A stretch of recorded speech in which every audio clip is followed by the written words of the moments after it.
located in the heart, right? So the cardiomyocytes. Then we have two sets of valves, and they're there to ensure one-way flow. Does that make sense? So the blood goes into a specific direction. Atrioventricular valve will be, of course, between atria, the upper chamber of the heart, and ventricle, which is the lower chamber of the heart. Tricuspid valve would be on the right side of the heart, and mitral or bicuspid will be on the left side. That's between the atria, there's a better picture than I will do, atria and the ventricles, right? And of course, the two major vessels that would be leaving or coming into the heart is the aorta and pulmonary artery. So the semilunar valve would be between the ventricles and the arteries. Okay, so this is our pericardium level. So just like the kind of overall level of the heart, the look of the heart. So it's very close to the diaphragm, obviously here. And pericardium protects, it has a little bit of the fluid just to kind of minimize friction and be able to protect the heart a little bit. And we're gonna focus more on the anatomy of the chambers, and we're gonna start focusing on, because this is physiology class, we're gonna really focus on the flow, on the pressure, on the why exactly the blood flows the way it flows, right? So to remind you, 4 chambers, right? The right atria, the left atrium, the left ventricle, and the right ventricle. This is our, what is this valve, guys, between the right atrium and the right ventricle? What is that called again? Tricuspid. Mm-hmm. And so because it does have, it has actually 3 cusps. Yeah. And then this one's called bicuspid. What's the other name for that one? Mitral. Mm-hmm. And then the 2 pulmonary artery, this is semilunar, and it's hard to see the aortic one, but it's also semilunar. So there's aortic semilunar and pulmonary semilunar. Valves between the heart and the main vessels. So, and what again is the function of the valves? One-way flow.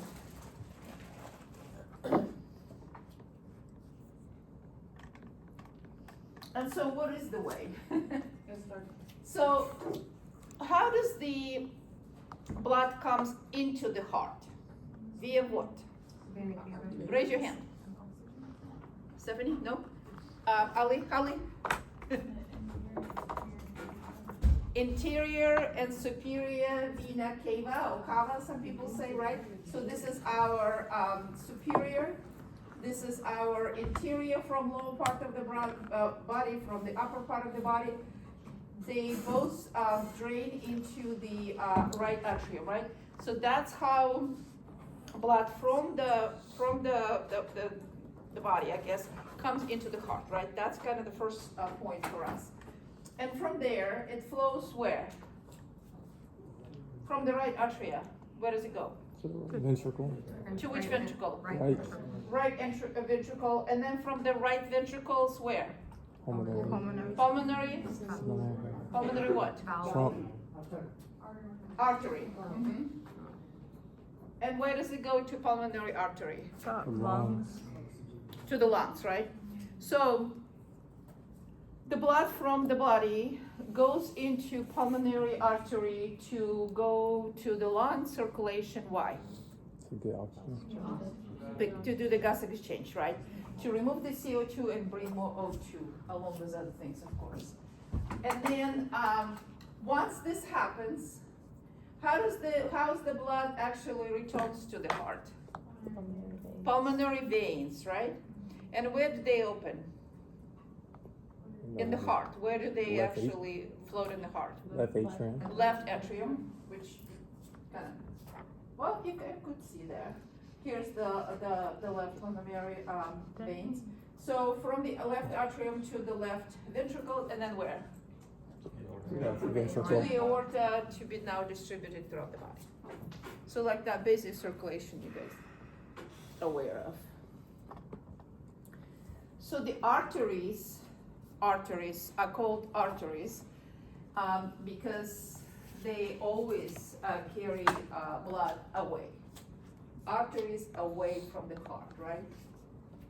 And the veins, they bring blood to the hearts. So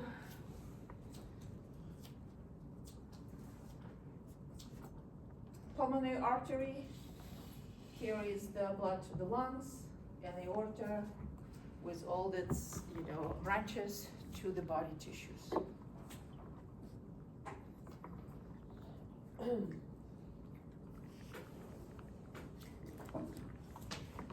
Do all veins carry deoxygenated blood? So raise your hand. Which vein do not? Imani?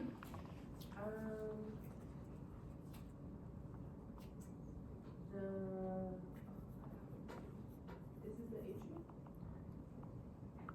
Angel? Pulmonary veins carry oxygenated. Because veins are returning to the heart, right? But they just went through their pulmonary circulation, so there is oxygenated blood, right? So that would be the right answer.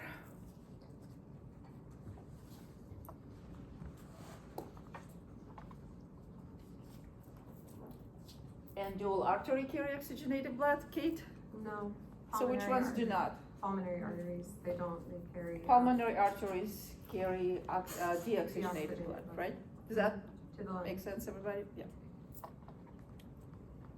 All right. So spend some quality time if you're not taking anatomy on your own, making sure you kind of understand this very key parts of heart anatomy. And then we're going to start focusing on what we call systemic circuit and pulmonary circuit. So the pulmonary circuit, exactly what it's called. So as the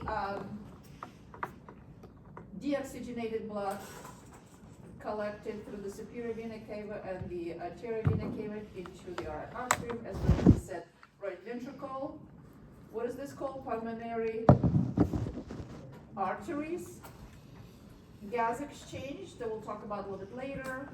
Pulmonary veins, and then into the left atrium.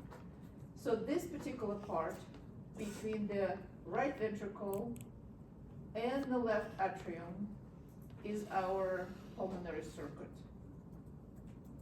And the systemic circuit would be between the left ventricle, because that's where the aorta, the blood will flow to your aorta, right? And then collects from everywhere, because that's considered to be the branches of aorta. And then will end with the right atrium. So systemic circuit versus pulmonary circuit.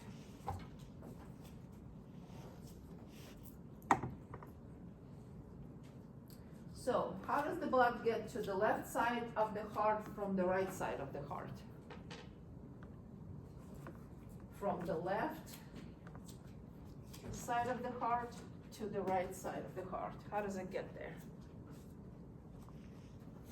You can?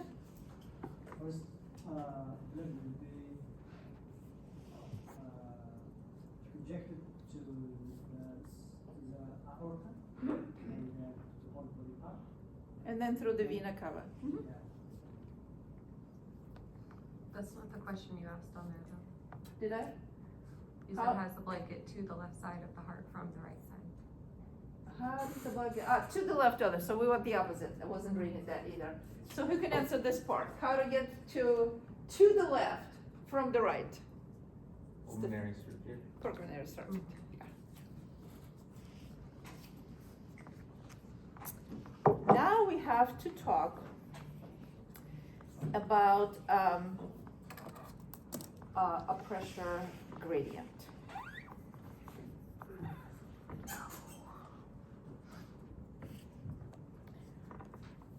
We talked about concentration gradient, right? We talked about chemical gradient, electrical gradient. time come to talk for us about the pressure gradient. So, in order for blood to flow, there has to be a pressure difference, or what we call pressure gradient. And the blood flows from the area of a high pressure to the area of the low pressure. That's similar concept to the chemical gradient that we already talked about. This pressure is created by the contraction of the cardiomyocytes, specifically by ventricles, because they are really the most, they are the driving parts of the heart. So, and in general, hopefully it is clear that if the vessel is larger, the pressure that the blood exerts to the container, to the wall of the vessel, is lower.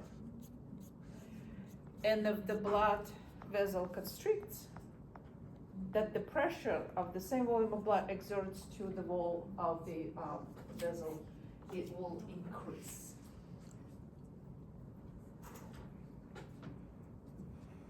So if we look at this kind of figure here, it's trying to present that the blood flows down the pressure gradient from high pressure to low pressure. So look at this. This is the mean systemic blood pressure, aorta. So you can clearly see that the pressure in the aorta would be the highest in the whole system, right? Because this is exactly the moment where the left ventricle creates the contraction and pushes all the stroke volume that is actually in the left ventricle at the moment into the aorta, right? So the aorta of all the vessels will have the highest pressure. As we move away into the branches, arteries, arterioles, capillaries, where there is exchange between arterial and venous blood happens, venous and veins and vena cava, the pressure drops. So the lowest pressure in the system, in the circulatory system, would be where? Vena cava, right? So blood flows down the pressure gradient.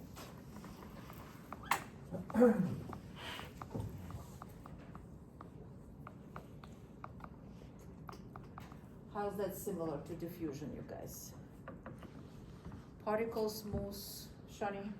Because particles move from an area of high concentration to low concentration, like when you gave the example of the perfume. Exactly, because particles move from the area of high concentration of Little particles to small. area of low concentration of particles. So it also down the concentration gradient, but in this case, down the pressure gradient. But it's similar.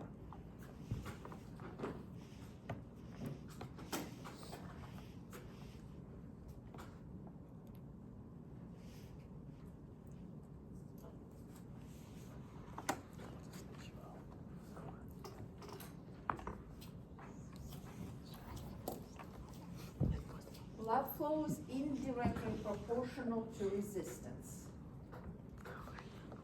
Resistance from the vessels, right? From the wall itself. So if we have more resistance, then the blood flow will decrease. If we have less resistance, then the flow will increase. And here are the 3 points that could change the resistance of the vessels. Radius of the tube. So here's the example of the different straws, diameters, just to think of the something that we would experience. Boba 15 millimeters, and the standard straw is 6 millimeters. So if you're drinking same type of smoothie or whatever, from the standard straw versus maybe a smoothie straw and a boba straw, which one will ensure a better flow? Boba. Boba. So then the resistance increases as the radius decreases, right? Would that be harder to drink like a like a heavy smoothie from the standard straw, you'd be like, right? As opposed to flow this. So it's similar to the vasculature, because if you have a constriction, then the flow will decrease. Does that make sense? Mm-hmm. Resistance will also increase as the length of the vasculature increase. Thinking back to the straw, if you have a shorter one versus longer one, do you even if they have the same diameter, which one do you think will require more work from you? The longer one. The shorter will go like, whoops, right? Better not choke. Now, in the human body, does this ever play a role? Why would we have a longer vasculature? Like more vessels? Like why would, what? You have bigger bones? I mean, is that like longer? Let's say longer same surfaces? person, same person. If same person was whatever that height of that person is, would that person ever be in a situation where the length of the cardiovascular vasculature would increase? With the growth? Huh? With the growth? Well, But adult. it's not that. Adult. But yes, definitely a pregnant person. What else? So are you just talking about like if somebody is, No, I'm just saying, would that ever apply to the adult human? Yeah, like, that so all of a like the sudden length will- of your vascular system, so like obviously if it has more space it needs to cover to get back up, wouldn't the pressure have to Yeah, but that increase? person, what I'm saying is like, if you take a certain person, right, adult, so they have a certain length per that height, could that change for the adult person? How? What if they gained a lot of weight? If they gain a lot of weight, Good call. because all that extra tissues has to be supplied. So new vessels has to be formed, new capillary will grow. Because, you know, everything has to be supplied with the nutrients and also ensure gas exchange. Definitely, and very often what we do see, and especially in the severe obesity, is that high blood pressure of the cardiovascular system trying to compensate and increase the, what we call a driving force. Yeah. I have a question. So usually for patients that are like older, we take the blood pressure, usually standing, it will give a better reading than sitting down. I really never know exactly why is that better than standing than sitting. Can you Yes. explain that to There me? would be a time Okay. where it would make more sense. Okay. So hold that thought. Would you ask it again? Like perhaps on Tuesday? On Tuesday? Okay, yeah. I just wanted to build up to that. Okay. So that it would make more sense. Okay, and the other things that, so it is possible that we can increase the length of our vasculature, but not that big of a deal under normal conditions. And viscosity of the blood. Resistance increases as viscosity increases. Going back to smoothie, very thick smoothie and very watery smoothie, so definitely thick smoothie. And again, in the normal circumstances, to dehydrate yourself to the point that it's so viscous, I mean, it's possible, but not very likely. So then, this is really becomes the key factor that will change the flow. Vasoconstriction, vasodilation. The radius of the tube. So, how does vasoconstriction will affect resistance, Matt? It will increase it. It will increase resistance. Yeah.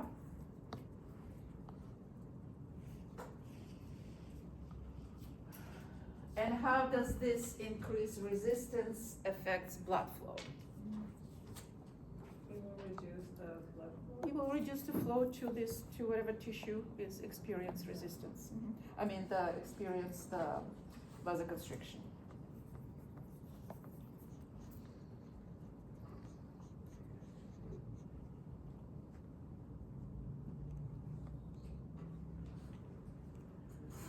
All right. As we thought that we had enough action potential, there's two more to come. No. Not one, but two. Including this one? Two more in the cardiovascular system. Two. And the reason for that is that we have two different types of cells in the heart. Ones are called autorhythmic or pacemaker cells. Pacemaker cells could get in and out of action potential on their own. So they're constantly in and out of action potential. So they actually don't need nervous system to tell them to contract, but they're influenced by nervous system, as we know. Parasympathetic, as many of you wrote in your exam, will slow down autorhythmic cells, and sympathetic will speed up, increase the contractility. So they are influenced by that, but they will beat on their own. They could just go faster or slower under influence of the autonomic nervous system. We say that the signal is myogenic, meaning that it's generated by the pacemaker cells themselves. The very small collection of cells, because we don't really need that many, they kind of sort of like a starting, and then the action potential will move on to the rest of the myocardium. The pacemaker cells only about 1% of the myocardium, and they set the heart rate. So it is your pacemaker cells set your natural heart rate. If we, for a moment, just forget about influence and SNS's PNS, which of course they do, but that's later. But so the pacemaker cells set the heart rate, and so how does that they get in and out of the action potential on their own? Because they have this very unusual channels, called the funny channels, funny current channels, pacemaker channels, you see in the literature. And these channels are permeable for both sodium and potassium. Sodium influx exceeds the potassium efflux, but both ions can go through that channel. And so we say that the membrane potential of this cell is unstable. It's not like for example, skeletal muscle cells or the neuronal cells, like they have a pacemaker and they have to wait for the stimulation to start depolarizing, right? These guys can go, depolarize themselves by these pacemaker cells. We'll talk about that a little better as we look at the action potential profile. They never rest because of these leaky channels. And the sodium is really the main ion that is responsible for depolarization of the rhythmic cells. But we look at the profile, and I think it will be a little bit easier. But before we do that, I just wanted to appreciate a little bit. I know it's hard here, but this particular area is the contractile myocardium. Contractile myocardium. And this white dotted line separates the pacemaker cells. So it's like a little, an island. And then some places it's more like a conductive, but let's say this is, I don't know if this is AV node. Yeah, it is AV node. So the AV node is more like a conglomerate of the pacemaker cells that's kind of embedded in the contractile myocardium. And these are the cells that will set the rhythm. So we have several locations where the pacemaker cells are located. Here on this picture, they are in purple. So we have what we call atrial node or SA node. Then it's in the right atrium. Yes, SA node. So in purple is the location of the pacemaker cells, okay? So this is the SA node.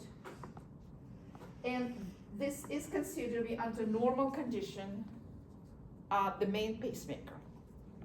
So the natural rhythm is 70 beats per minute, could be sped up or slowed down by the autonomic nervous system. And in fact, if you remove autonomic nervous system, it's actually faster. Parasympathetic nervous system slows them down, and that's considered to be normal. So this is normal, but that's already under influence of the parasympathetic nervous system. So this is the main pacemaker. If it's not damaged, that's where the signal will start. And then through the internodal pathway, the signal will travel to AV node atrioventricle node, AV node. It seems like it is in the ventricle here, but it actually on the bottom of the right atrium. It's just in that picture, it seems like it is, but it is on the bottom of the right atrium. This is considered to be a secondary pacemaker when the patient presents with the very low cardiac, heart rate, bradycardia.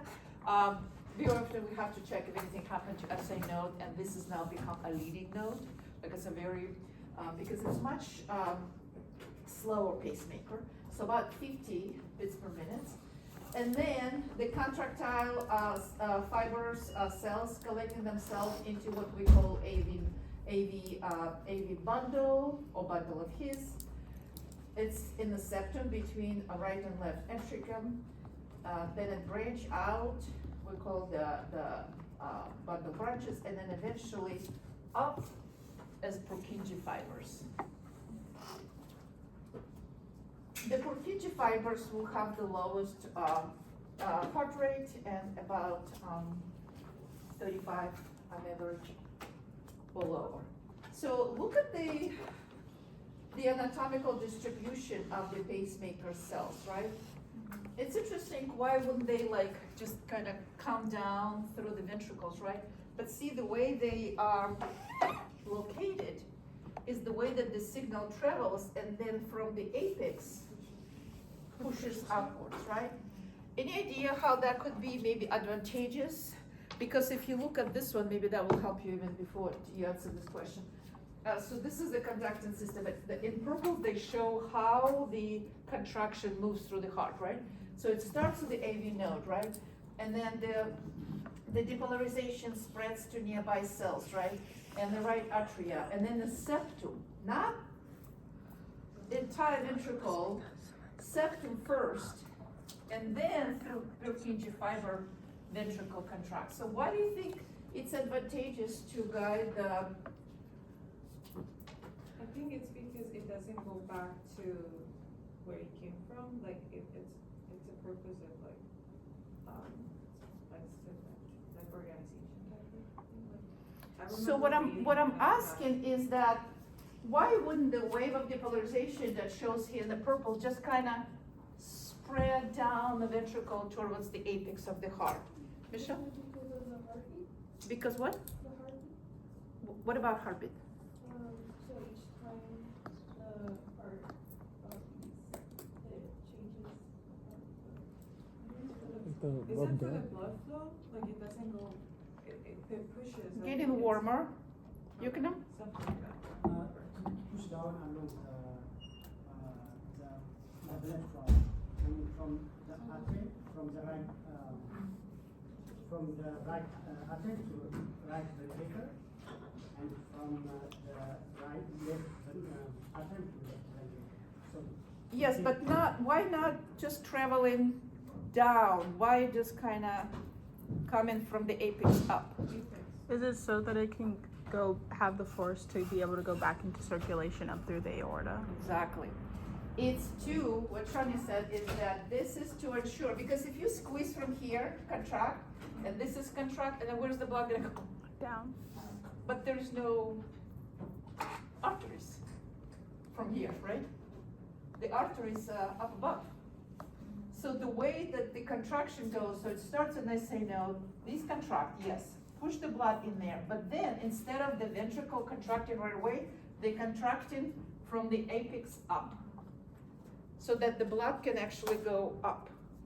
Because think about it, it's like squeezing, and where would that go, right? The artery is up above. So instead, it's just traveling through the septum and start contracting from the apex up. So that way, to ensure that the blood actually able to go to the arteries. So let's see, did we mention everything? So when we use the word depolarizing, we actually meaning like the pacemaker cells are starting the action potential. So as I know, depolarizing, electrical activity goes rapidly to AV node, depolarization across the atria. Conduction slows through the AV nerve. I'm just checking to make sure I don't miss anything. Depolarization move rapidly through the conducting system, bundle of His, and then spread upward from the apex. Okay. So when the pacemaker cells depolarize, how does the contractile cells, the rest of these guys, get depolarized? They actually get the depolarization wave from the pacemaker cells, so we're gonna discuss that in a minute.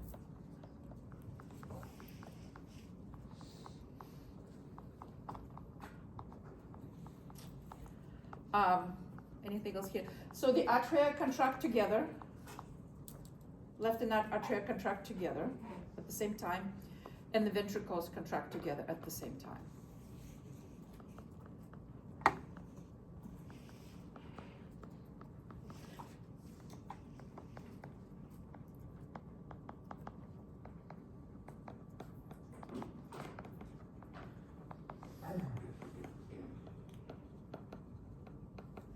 So yeah, so the placement and organization of autorhythmic cells ensures that contraction is top down, bottom up, and that is, as we said, so that we can push the blood into the respective arteries.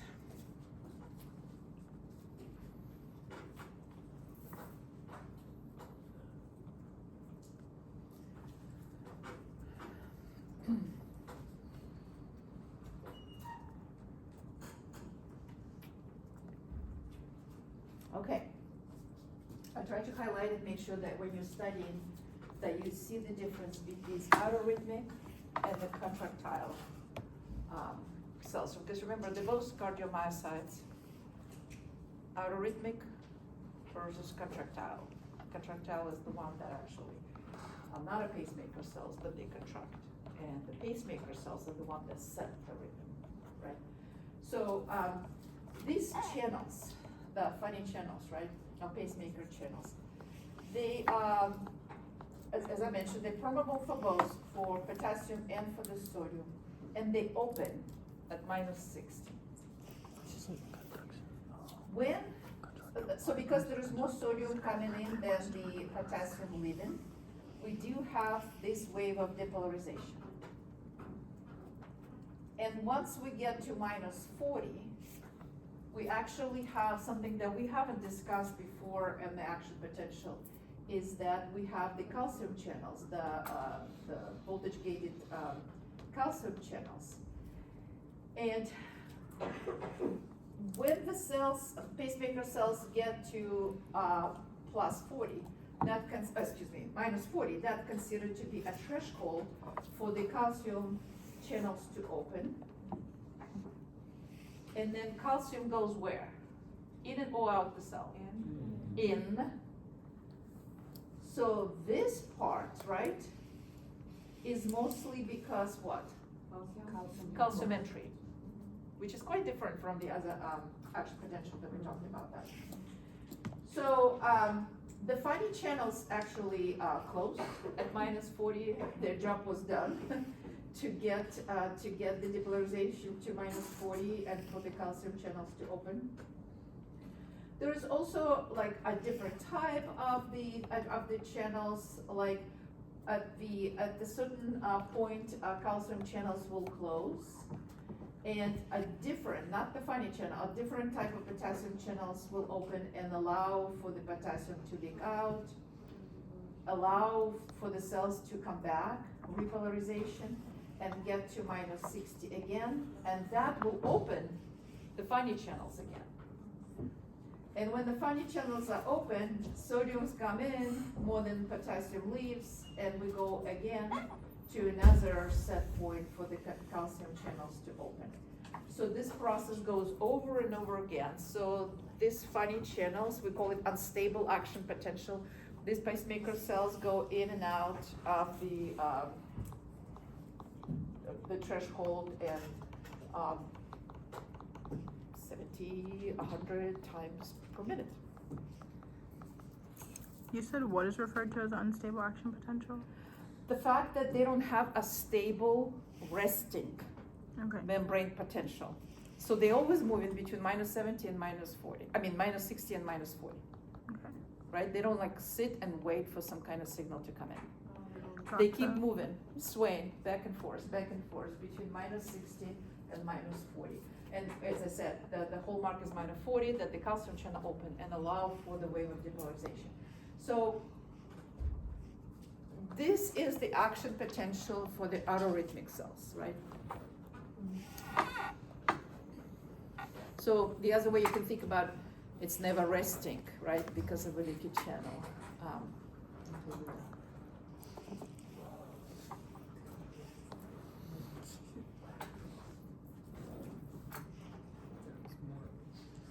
Yeah, I don't think there's anything else to say about that. Okay.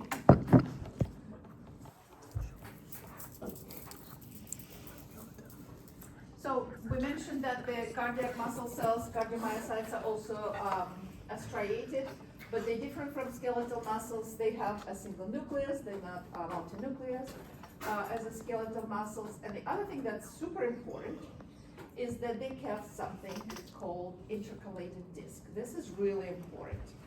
So, intercalated discs allowing for the signal to travel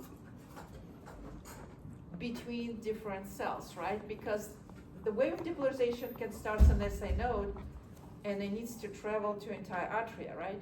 And then AV node and so forth. So the cardiomyocytes, the contractile myocardium needs to be able to get the wave of depolarization. And how do they get this? They actually get in this through the intercalated disc. So intercalated discs, two main structure are part of it. The gap junction is an opening between the cells, which means if this cells depolarize, meaning the positive cations are present, right? Mm-hmm. Then they can move in the nearby cells and depolarize that cell. And that's the gap junction. This is like a channel, an opening. It's not really a channel. Like I don't want you to confuse with the transporter. It's a Channel?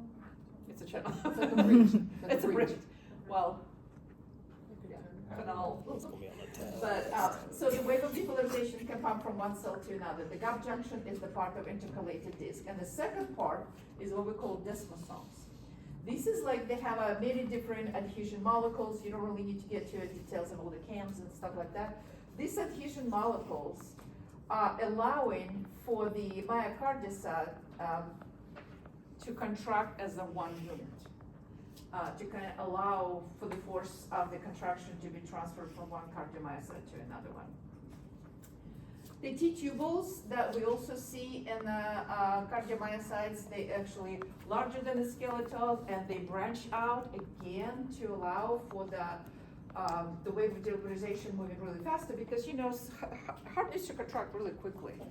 And a lot of mitochondria, because of the ATP production, a lot of oxygen is actually stays in around the heart area from the blood, and a lot of mitochondria to ensure this contraction is going on. So this is like another way of depicting intercalated disc, but it gives you a bird's eye view how, see, these guys are connected. Individual cardiomyocytes are connected via these intercalated discs, which is a desmosome plus the gap junctions, right? So, so they can actually contract in the unison. Be sure you know your intercalated disc. There's another kind of a way of looking at that. Okay.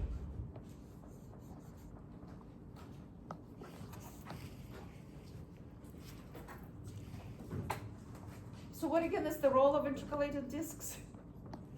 Allows depolarization to travel from cell to cell. Allows depolarization to travel from cell to cell. Okay. So if this is SA node, right? And this is how the action potential looks like for autorhythmic cells, we just look at that, right? But I guess So the action potential in the contractile portion of the heart, contractile myocardium, looks a little different because they have different channels opening and closing. But the wave of depolarization, of course, comes through the gap junctions from the pacemaker cells.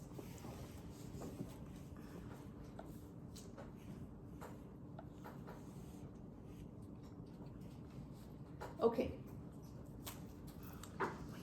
Contractile cells. You will recognize them by the plateau. So they have a little bit of plateau and a positive area. So depolarization also because of the sodium entry, which is similar to neuronal cells. Repolarization due to the calcium exit. That's also very similar, but the longer that plateau, the little bit of action potential is due to the calcium entry. And it's very important that we have that plateau because, yes, we can talk about it. Well, I'll mention it right now because remember in the skeletal muscles, right? If you have a frequent neuronal stimulation, a lot of release of acetylcholine, right?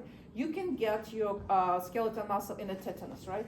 No period of relaxation. Do we ever want our heart to go in tetanus? No, no. So that long period of the plateau of the contractile myocardia allows for the pacemaker to start a new cycle and prevent the tetanus.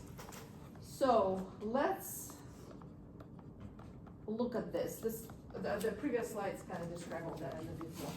So we have a wave of depolarization coming from the nearby pacemaker cells or nearby contractile cells.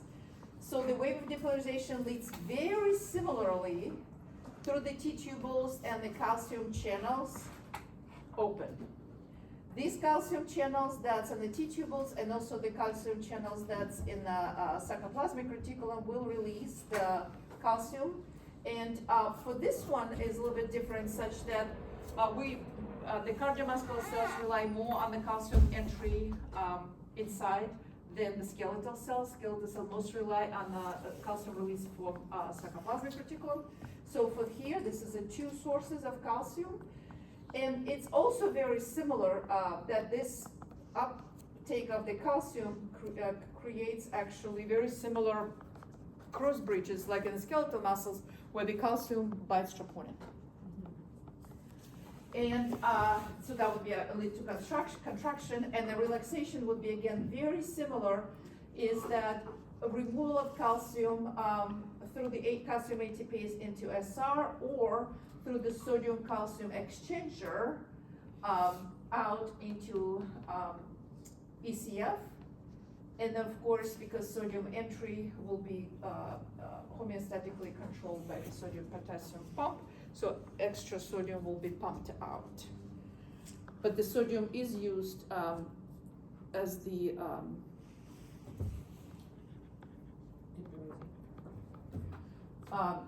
just lost.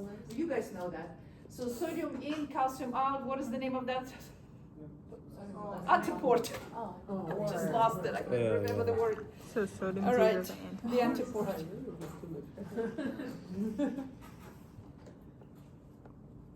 Antiport.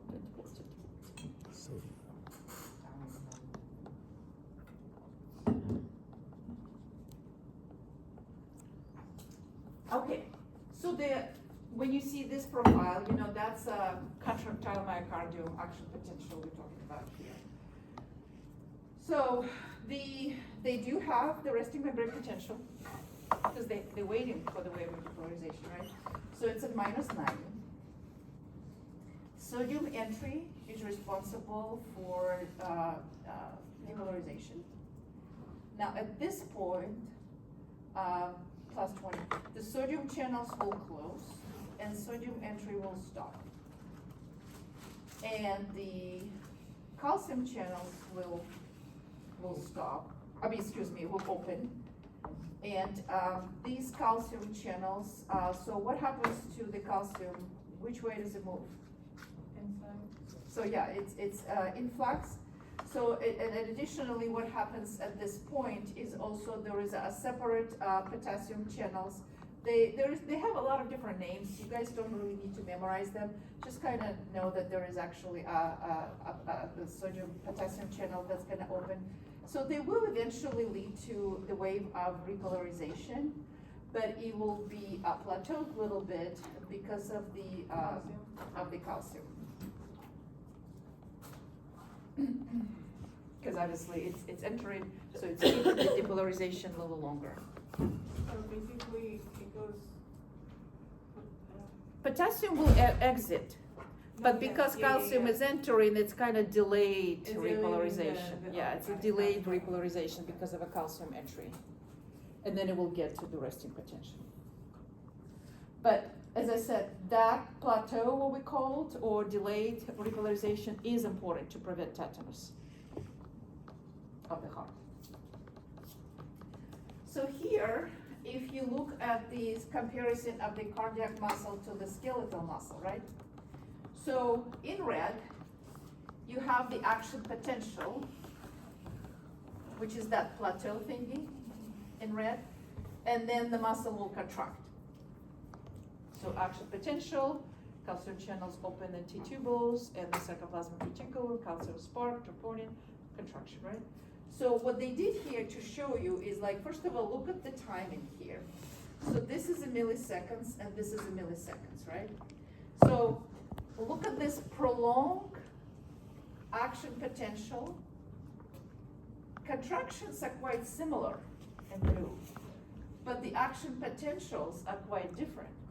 So if you assume that the action potentials keep coming, like in skeletal muscles, then you could get to the tetanus, right?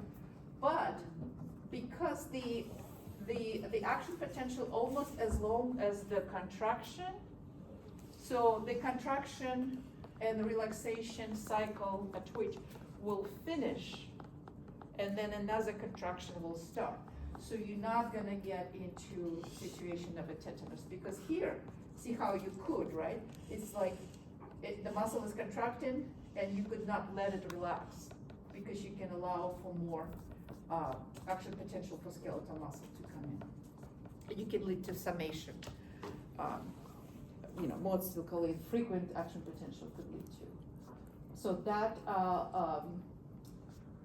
that long action potential ensures long refractory period where the cardiac muscle could not be stimulated to contract again. So that usually lasts for a few milliseconds, 200 to 250, 250 milliseconds.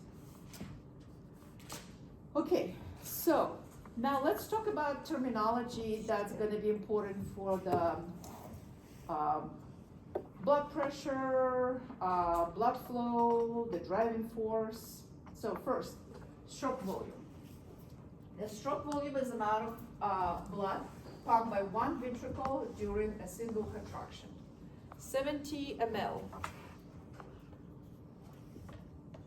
I was thinking about bringing something, but I forgot. Angel, how many ml is your energy drink, or whatever that is? 355 ml? 355? Damn. So, I'm picturing 50 ml conical tube. So maybe like, 20% of that. 20% of that little, so that's a stroke volume. The amount of blood per contraction. The cardiac output is actually per minute. Blood volume pumped by ventricle in a given period of time, and we use per minute. So you take the cardiac output, let's say it's a 70 ml, right, that we just said, times heart rate, 70 ml times 70 times per minute, and then you're gonna get to average of about 5 liters per minute, and that would be cardiac output per minute. So what does the sympathetic nervous system will do to the heart rate? We already know. Antonella? It will increase. It will increase that. And what will parasympathetic system do? Slow it. It will slow it down. Like on the example you guys did this. So,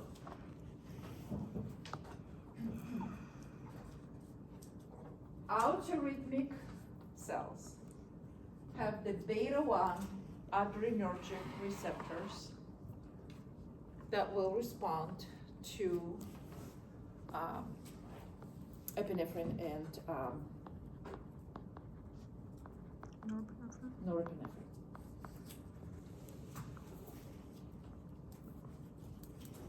So stimulation of sympathetic nervous system will increase the heartbeat.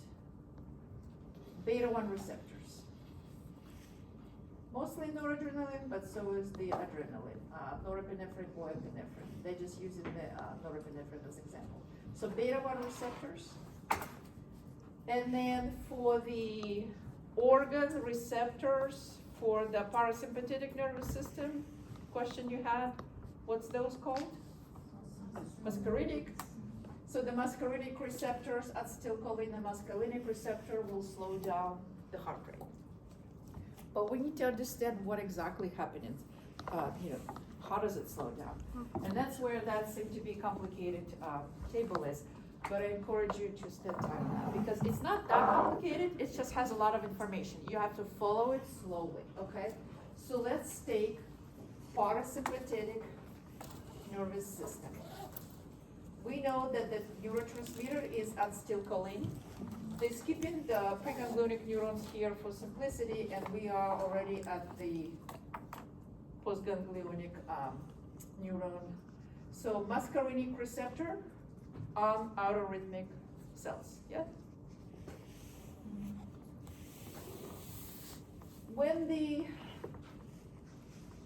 So what is the neurotransmitter again here? Acetylcholine. Acetylcholine.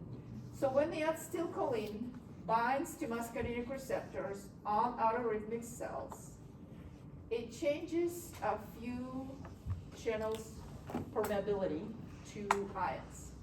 It increases calcium efflux. So what happens to the membrane potential if you have potassium, did I say calcium? Potassium leaving and calcium entering. So what's happening? What's happening to, excuse me, let me slow down a little bit. So it increases permeability of the channels to potassium, and potassium will leave, yes? Yes. So if you just focus on potassium for the moment, what happens to the membrane potential? Hyperpolarization. It's Going down. It's hyperpolarizing. I mean, considering if we start with the resting potential, right? Yeah. Resting potential, and so it is hyperpolarizing. So it's going below to the to the resting potential, right? So, and then the binding of acetylcholine to muscarinic receptor also decreases, that's how you have to read it, decreases the calcium influx, which will further hyperpolarize the cells, right? The resting potential. So if you hyperpolarizing, see, instead of minus 60, you minus whatever, minus 70, minus 80, is it gonna take you longer to reach the threshold? It is, and therefore, because takes longer to reach threshold and cause the action potential, the heart rate will slow. So, binding acetylcholine to muscarinic receptor hyperpolarizes autorhythmic cells, and it takes longer for them to reach the threshold. And therefore, the heart rate will be slow because it takes longer. So the opposite effect if when noradrenaline discharges on the beta 1 adrenergic receptors that also on autorhythmic cells, it increases permeability of the channels for sodium and calcium, and that means it will enter. So this just means increases permeability. So more will enter the cell, and to do what? To membrane potential, will depolarize it. So that means it will actually be above the rest, above the minus 60, right? So it'll be quicker to get to minus 40. So the time to threshold is shorter, and then you're gonna have a higher, increase in the heart rate. Just go slowly, it's not, it's logical, it's normal, just you have to go slow a little bit and just kind of make sure you're grasping that.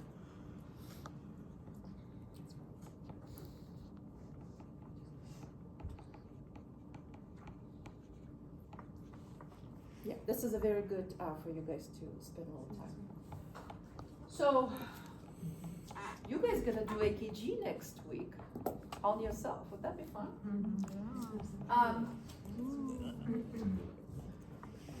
Always somebody finds something and then goes to the doctor. Well, I mean, especially if you like really carefully placing the electrodes, paying attention to the protocol, you can get really nice, reading, really nice EKG. You can take home as momentum. So the cardiac cycle, we say, starts, as you guys know, at the AV nose, wave of depolarization here in purple. On the ACG, we'll talk more about that in the lab because we have 3 hours, but just quick. This depolarization of atria will represent what we call a P wave. The P wave.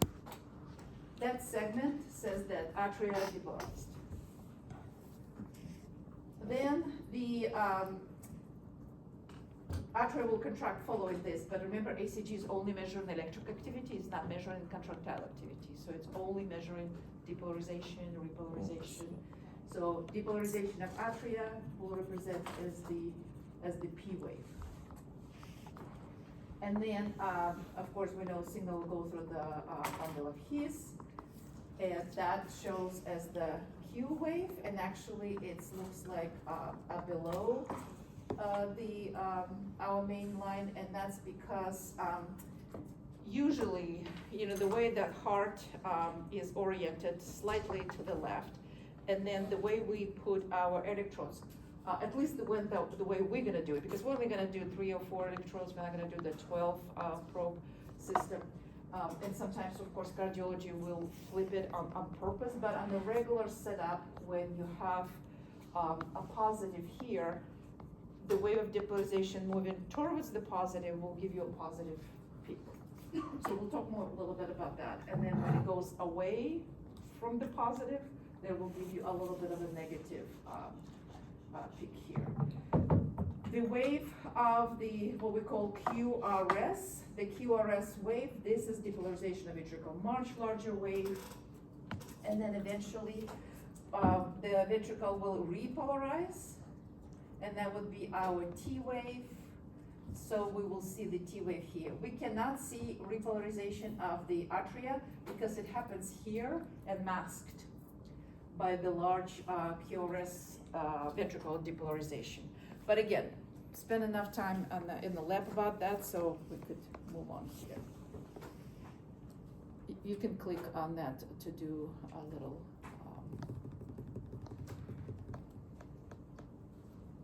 So we'll go through this in the lab. We'll kind of discuss different pathologies and what, kind of the typical ones like the atrial fibrillation, ventricular fibrillation, heart attack, ischemia, heart blocks, just the key ones. And then, so you kind of know a little bit of difference what to look for. So, in the clinical setting, especially when we do auscultation of the heart with the stethoscope, we do pay attention to the heart sounds because we can actually hear a murmur, which would be abnormal sound, and the heart sound itself of a contractile sound. The systole is when the myocardial cells contract, and diastole when they relax. Remember, the atria and ventricles, they don't contract at the same time. So therefore, because the atria contraction goes first, and then diastole happens when the ventricle contracts, right? So we hear this very typical local lupdub. And so the lub part is the AV valves closing. That sound of the blood hitting the closed valves, created this lub sound. And the dub is the closing of the semilunar valves. And so by listening to the sounds of the heart, we can check not only the, how well the valves are behaving, if there's any stenosis, because any modification to the valves, any pathology of the valves will create a sounds that not normal sound, and we'll be able to detect that via auscultation. So for the mechanical events, which meaning contraction itself, as we already know, the atria will contract first, and then the ventricle, and then relaxation, and then start all over again.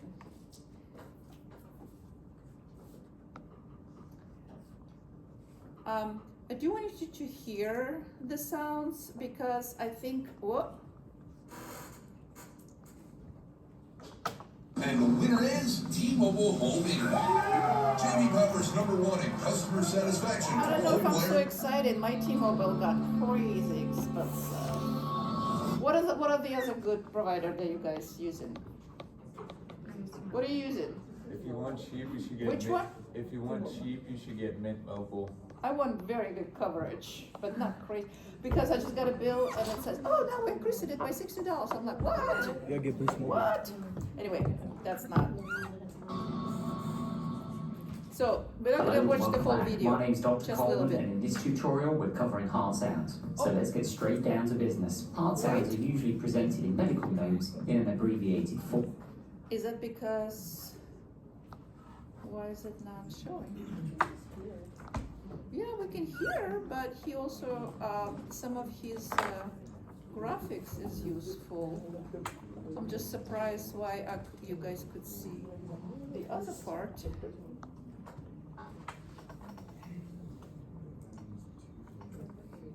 Okay, we're not gonna watch the whole thing, but I do wanna watch you a couple things. And they're presented as S1, S2, and S1 again. The gap between S1 and S2 is known as systole, and this represents the period of time where the heart contracts. The space between Wait, S2 hold on and a S1 is known as diastole, and this represents the period of time when the heart relaxes. This diagram is really useful because it depicts one movement through the cardiac cycle and frames heart sounds temporally in relation to whether they occur during, before, or after heart contraction or relaxation. Let's take a closer look at the S1 and S2 heart sound. The S1 heart sound is usually described as sounding like the word love, and the S2 heart sound, dub. Let's put the heart sounds in so you can appreciate this better. You guys heard that before, right? That's good. Let's now take a closer look at Now. what causes the S. The part that I also want you to make sure that you appreciate is the incorrect sound.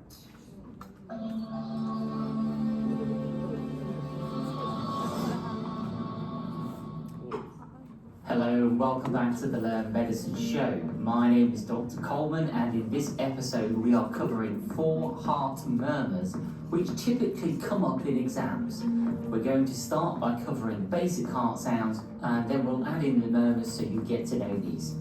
Let's get into this. Heart sounds can be graphically represented in medical notes as S1, S2 and S1 again, and this represents one movement through the cardiac cycle. The gap between S1 and S2 is known as systole, and the gap between S2 and S1 is known as diastole. Before we start adding in murmurs, I want you to be first familiar with the normal heart sound, so let's briefly cover these. The S1 heart sound usually sounds like the word love, and the S2, dub.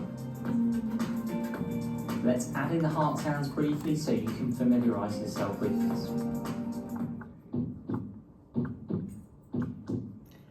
So now he's moving on to show you what if arterial. Now let's turn our attention towards heart murmurs. Murmurs occur when there is a disruption of normal laminar blood flow.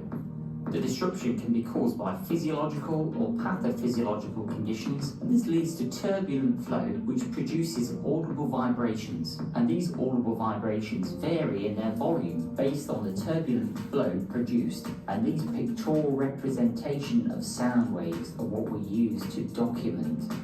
So when we listen into the different murmurs, this is how they usually describe the increasing in sound as a crescendo, like a musical one, and then descendo, crescendo combination, or the plateau, meaning like it's actually does not change and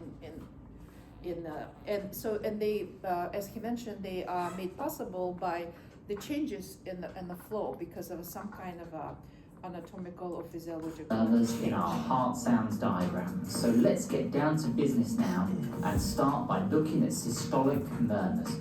Our first systolic murmur is aortic stenosis. Aortic stenosis typically produces what's known as an ejection systolic murmur. This is a murmur that occurs during systole and is represented by a crescendo-decrescendo sound wave. One strategy for recognizing and remembering this murmur is using the schema lub, whoosh, dub. We'll now add in the murmur and heart sounds so you can fully appreciate this.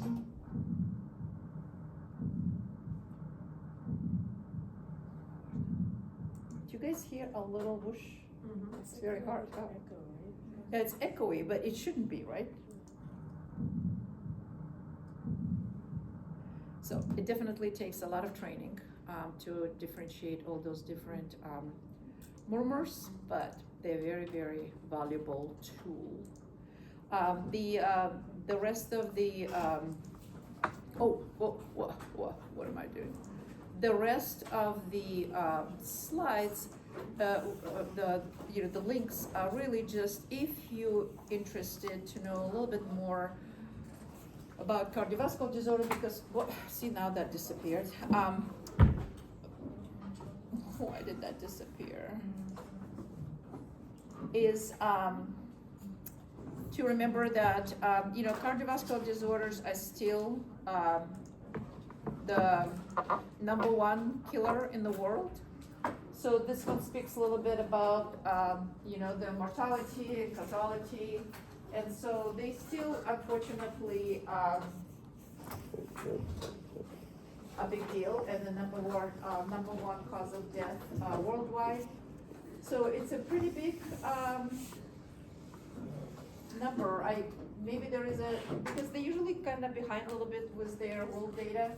So maybe I checked, I think a few months ago, maybe they have a better data now, newer, but still, this is the annual death, so it's still a pretty big deal. And also what's interesting is that it used to be considered disease of affluence, so the people who better financially, but it's really no longer seems to be a case and affecting a lot of the low and middle income countries as well. All right, so if you want to read a little bit more, if somebody's in your family or somebody that you know, that you may want to check it out. All right, you guys, so next Tuesday, 2 questions of the day for chapter 14, okay? 14. Is it also going to be cardiovascular? Yeah. Lecture?